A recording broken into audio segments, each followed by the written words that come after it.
আমরা স্ক্রিনে দেখতে পারছি যে বাংলাদেশ দলের ক্রিকেটাররা কিভাবে তাদের উইকেট বিলিয়েছে ভারতীয় বোলারদের কাছে, যেটা আমরা অবশ্যই বাংলাদেশি ক্রিকেটারদের কাছে আশা করি না।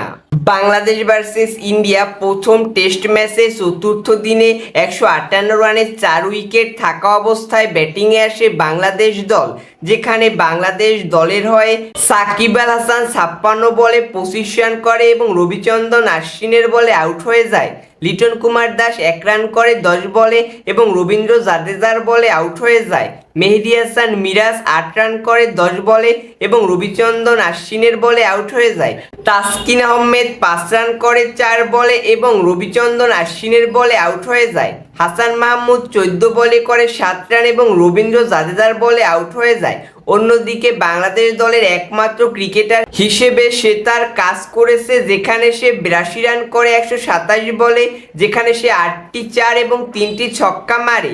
রবীন্দ্র জাদেজার বলে নাজমুল হোসেন শান্ত আউট হয়ে যায়, যার পর থেকে বাংলাদেশ দলের ভরসাও কমে যায় জয়ের, যার জন্য বাংলাদেশ দল 234 রান করে সব উইকেট হারিয়ে, যার কারণে ইন্ডিয়া 280 রানের বড় ব্যবধানে প্রথম টেস্ট ম্যাচটি জয়লাভ করে। এবং এই ম্যাচে রবিচন্দ্রন আশ্বিন 6টি উইকেট নিয়েছে 88 রান খরচে, রবীন্দ্র জাদেজা 58 রান খরচে নিয়েছে 3টি উইকেট এবং জাসপ্রীত বুমরা 1টি উইকেট নিয়েছে 24 রান খরচে। বাংলাদেশ দল পাকিস্তানের সাথে যেরকম পারফরমেন্স করেছিল, আমরা অবশ্যই ভেবেছিলাম যে ইন্ডিয়ার সাথে সেরকম পারফরমেন্স করবে বাংলাদেশ দল, কিন্তু তারা আবারও বাংলাদেশি ভক্তদেরকে হতাশ করেছে। যেখানে আমরা আগে থেকেই জানি যে ভারত কতটা শক্তিশালী দল, তারা তাদের সেরা খেলাটা খেলেছে এবং বাংলাদেশের সাথে জয়লাভ করেছে।